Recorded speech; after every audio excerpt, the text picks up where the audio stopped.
Hey all, I have a great episode coming up for you here. Chap has really inspired me with his vision and direction. Just to note ahead of time, I grew up in the country. We're talking about excellence in manufacturing in the country here. It's going to be a great show. We're delving into a topic, but it's relevant to everyone. You know, excellence in maintenance and manufacturing and leading it through a cultural aspect of leadership, empowerment, autonomy, and teams leading improvement. So it's going to be a great show for you to listen to. Let's get into it.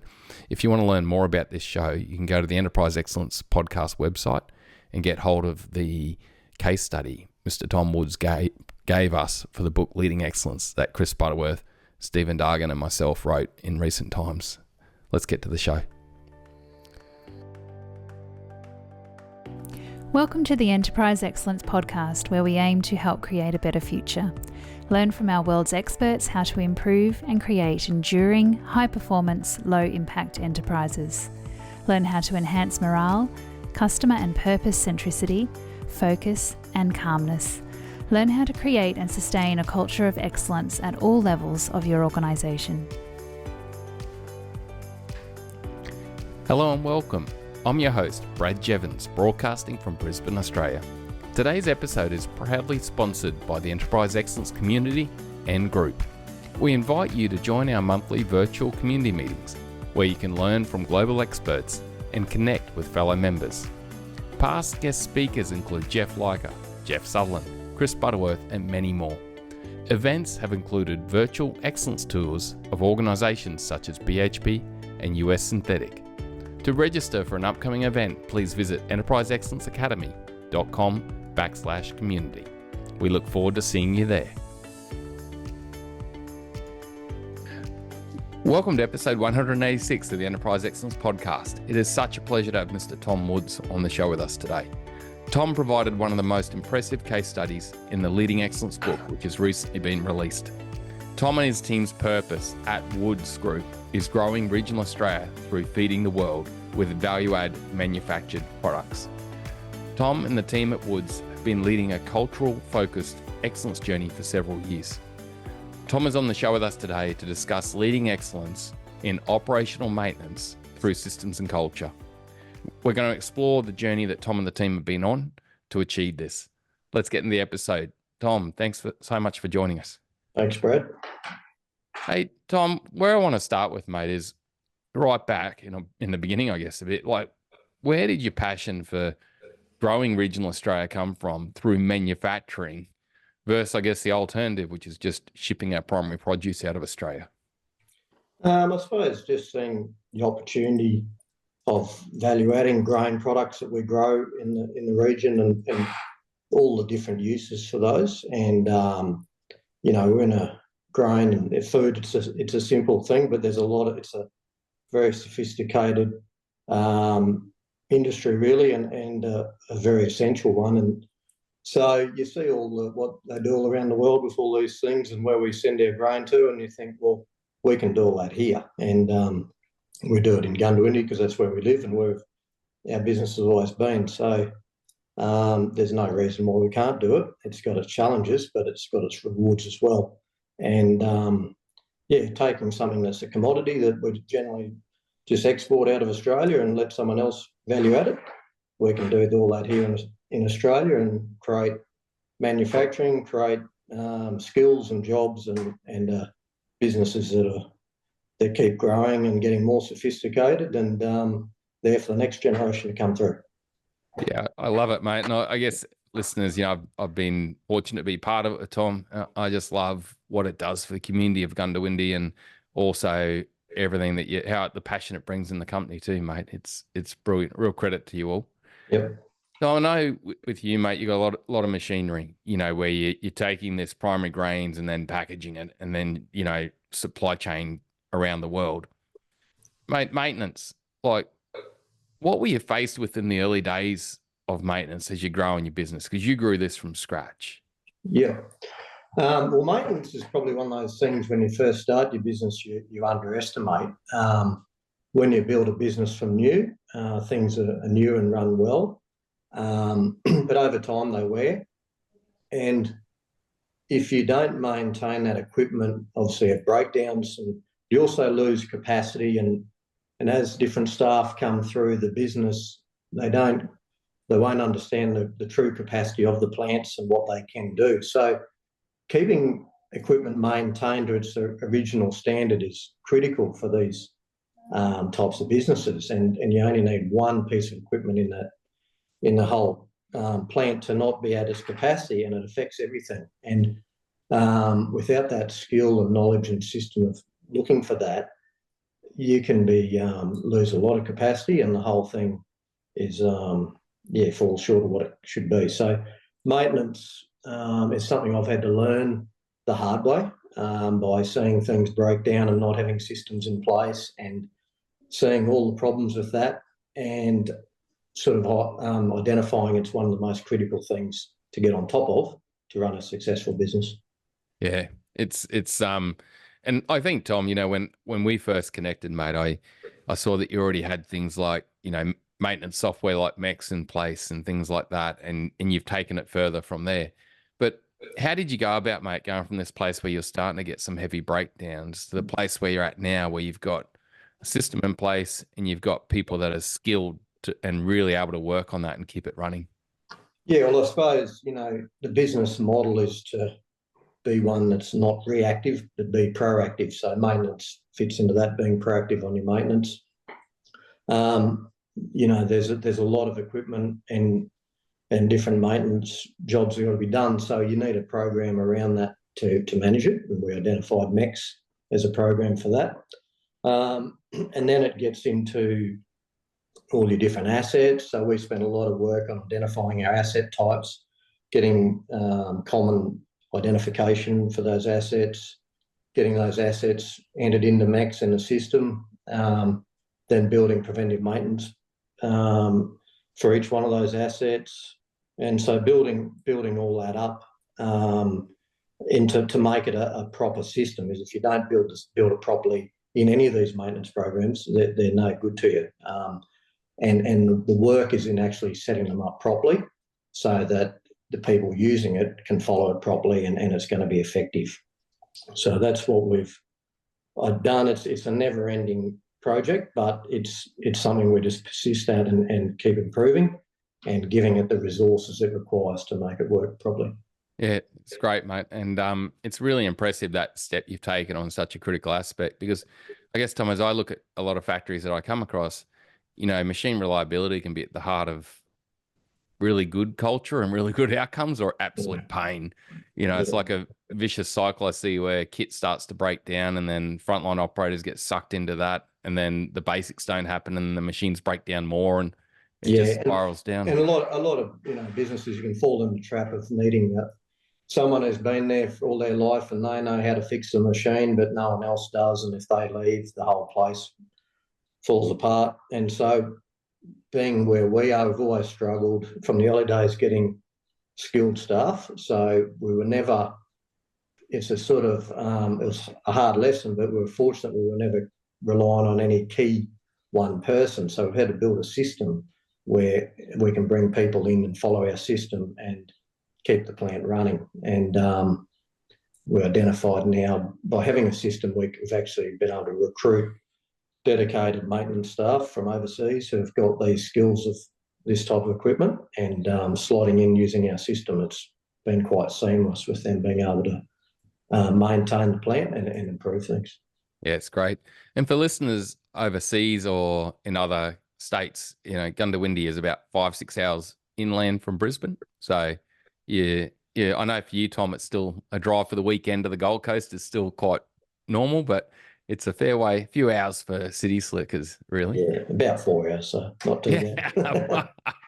I must drive like Miss Daisy, I think. Yeah. Hey, mate, with Tom, I know then, right, mate, you've got the system in place, right? And you're able to bring people into that system and it works. But I know that for you guys, that part of that system is also culture. Yeah. And that you've put a lot of effort into defining the Woods way, like the ideal behaviors, values and behaviors, and you train and develop people to that. Why did you go about that, mate? And what has that done for you? Well, you've got to give people, a purpose, a scoreboard, and something to aim for. And we've got a great team of people in our business who all want to do good things and see the business grow and see their own careers grow. And we just had to put something around all that and put some values around that and get some common goals and values we all agree on to aim for. And once we did that, it's become improve things dramatically, because it takes the personality bit out of it, takes emotion out of it. We can all support each other, but hold each other to account. And we've got some great values that we all believe in. And through that, then we can have daily, each team's got their own huddles. They catch up every day and talk about their values and scoreboard. And it's just been a great way of keeping everyone together and getting the business going forward. And from that concept, we do the same with our maintenance team, and we have a daily huddle, and we talk about all the things: teamwork, respect, all that. And they're critical things, because a maintenance team and operations, they've all got to get on well and work together, and you can't have any sort of us versus them type of thing, or playing, being hard on each other. So that seamless sort of integration and everyone working together is just critical. And maintenance is everything, because breakdowns, getting things fixed, getting it up and running again, that's what makes the place tick. And when you've got everyone enjoying it, working together, thanking each other for helping and teamwork, it's a great place to work. Yeah. And that's a credit to you, mate, because I see around a lot of businesses where they might have a scoreboard focused on purely measures, right? The thing that's unique that I see at Woods is that, yeah, you got frontline scoreboards which frontline teams own, but they talk to culture in that huddle, and then they talk to the critical metrics to drive towards their purpose. You know what I mean? It's got the balance of culture and performance. Yep. That seems to create a really nice formula. And it gets down to the type of people we recruit in our business. They're team players, and they're not individuals. They're team players, and we support each other. We've all got our strengths and weaknesses, and one of our values is play to our strengths and support each other's weaknesses. So that's how we do it, and we get there with a team effort. Yeah, it's great. It's great. I know, mate, what you got now, and the listeners, Tom and I are both passionate about rugby league, which is a bit like gridiron without all the shoulder pads and helmets, but for the American listeners. But I think what I like, mate, is you've got your crews at the front line walking on that footy field at the start of the day, and they're talking about culture. They're looking at the scoreboard. They know the goal they're chasing, and they're able to move down the field towards it, mate. And it's really great to see. We've got in our maintenance huddles, we've got certain things where we'll measure on critical things like spare parts. Whatever spare part we use that day, have we ordered a new spare part? Any urgent breakdowns?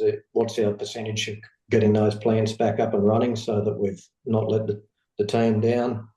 And then we talk about our values around being proactive and not reactive. So we're measuring ourselves on how much proactive work, that's our PMs in MEX, their preventive maintenance, versus how much time we're doing in breakdowns. So if we're spending a lot of our time in breakdowns, it probably means we're not doing enough preventive maintenance. So we're measuring ourselves on that. And all those things help to bring it around and get on the front foot with our maintenance and keep in front. Yeah, it's great. Great to see, mate. Great to see. Hey, Tom, I know that another one of your behaviours, and I'm sorry, mate, I can't connect it to the right value at the moment, but is that, we lead from the front. And I love it that I'll hear from different leaders at your company, or I'm chatting to them, and it's like, yeah, we've had a yarn. I'm now at the front enough. I've got to get out the front more and understand. Why is that one important to you, mate? And what does that do for you and your leadership team that you do lead from the front? Well, it's just so important to be engaged with everyone in the business and knowing what's going on. And you can't do that sitting in an office. You've got to be out there with your people. And if you want to be a leader and want people to follow you, then you've got to be able to do everything that you're asking them to do and know what you're talking about. And that's how you get respect. And once you've got that, they'll come along with you and follow you and happily do the job. So it's just something that I believe in life, in business, you've got to bring a lot of energy to the table. And And if you put the work in, you usually get the reward out. So we bring that concept to our business, and all of us throughout the whole organisation are all got to be hands-on and out in the field and in touch with our people and what's going on. The maintenance huddles that we have, I attend as many of them as I can every morning, because I know how critical it is that we're on top of things with our maintenance. Yeah, it's great to see. Great to see. And Tom, I know, mate, also you've even gone a step further that in the case of a real emergency that we need to get across or something really important, you've got like a WhatsApp group that someone can punch out a message. Do you mind just describing why you set that in place, mate? Because I think it's quite advanced too. Well, we just use general text. We just got group text messages. But the point is, a lot of time gets wasted in communication and people not answering phones or someone waiting for someone to call them back. And for me, that drives me mad. So I'm like, we've all got to be on it. We can all see it. And if there's something not getting done, let's work it out.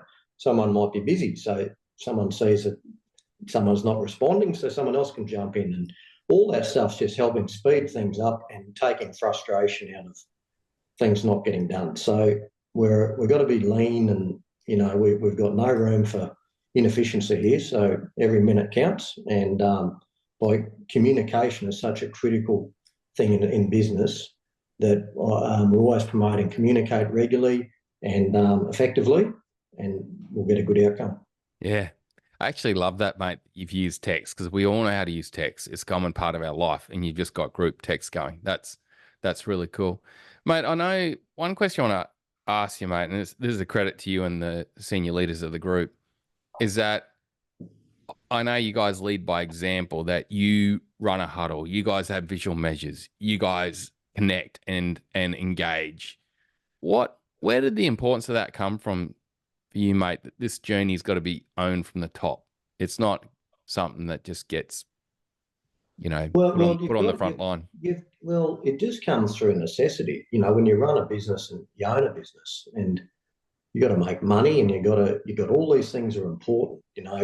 Quality, safety, looking after customers, the whole lot. So it's something that if you're not prepared to do that yourself and bring that passion through and show how important it is, then I don't know how you get a business running without it. And it just doesn't happen, because you've got to, that's your role as the head of the business, to drive that culture through it and lead from the front. So I know that if I didn't do it that way with these huddles or anything, none of it would have got off the ground, and it would just be a waste of time, and charts would mean nothing.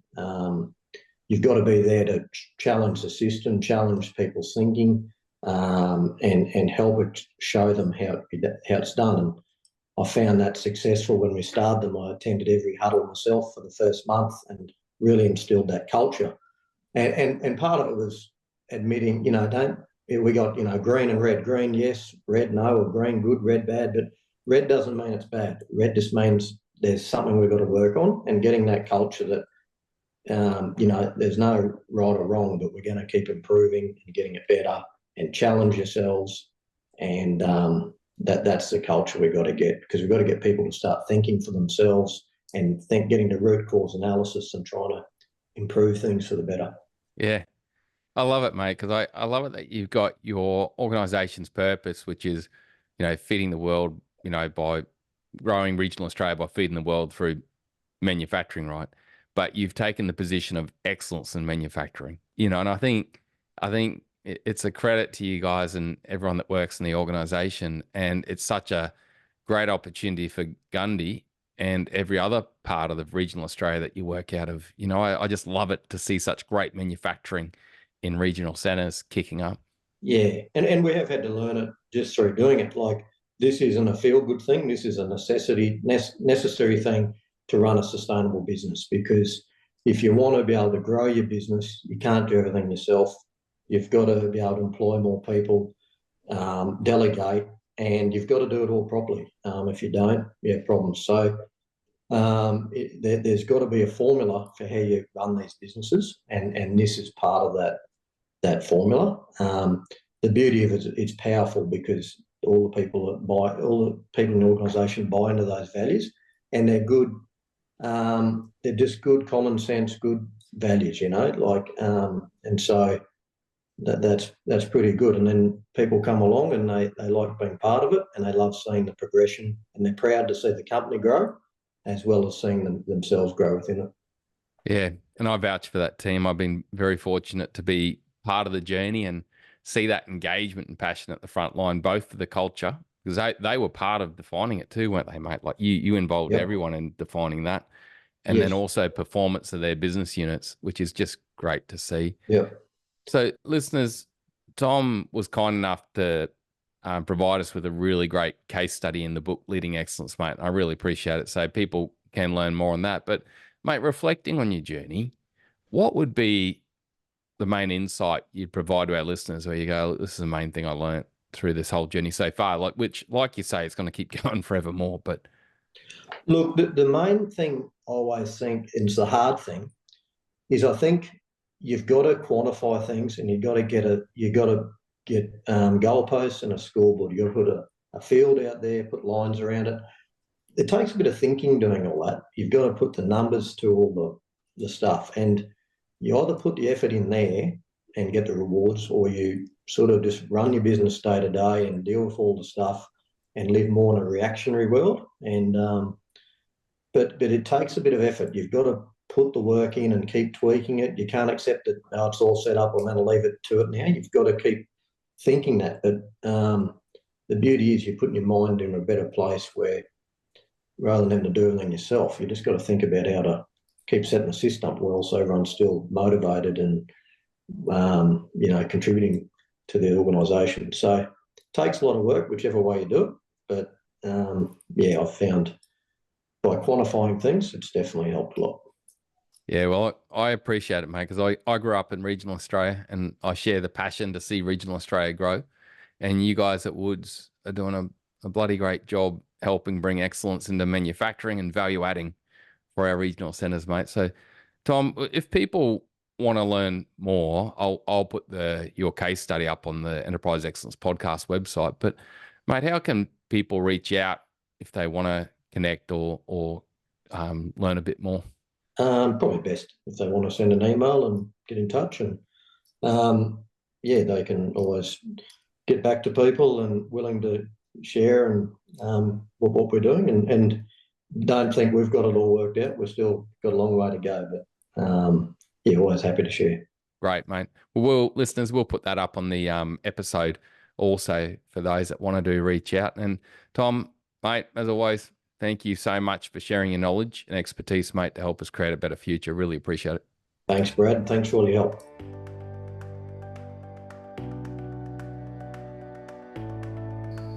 What a great episode. Remember, you can go to the Enterprise Excellence Podcast website and you can get hold of that case study that Tom kindly provided Chris Dargs and I for the Leading Excellence book that's been released recently. It's a cracker, well worth a read. There were two key takeaways for me from this episode. The firstly piece is the senior leadership owning the journey and framing the journey in culture, which, Tom and the team actually defined, including everyone. It wasn't just a top-down approach. And then also the importance of maintenance. Like, maintenance is at the heart of a factory's performance. If preventive and predictive and all this proactive maintenance, as Tom mentioned, drops, machines fail, operators get sucked into that problem that's going on. They don't get the basics done they need to do, which could be cleaning or basic routines they do. Machines get even more unhealthy, and then they fail more. Culture declines, people leave. It's just a vicious decline. But really leaning in on best practice maintenance, which I believe is in total productive maintenance, where everyone's involved and it's systemized and it's visual through your meetings, using 5S techniques to really bring it to life so that operators and maintenance people can just see and hear what's going on. You get amazing outcomes. There's past episodes on this topic in detail. The one element I'd add to it that comes from this show is that defining culture and leading culture and the way we lead is so critical to it. Just implementing the system isn't the full story. Implementing the culture and the systems of engaging people and creating those scoreboards and that focus on the culture and performance, then bringing in the maintenance system, great results. I enjoyed that episode, chat with Tom. We covered so many key aspects of enterprise excellence. Thanks again, Tom, for your time and knowledge. Thanks for helping us create a better future. Bye for now.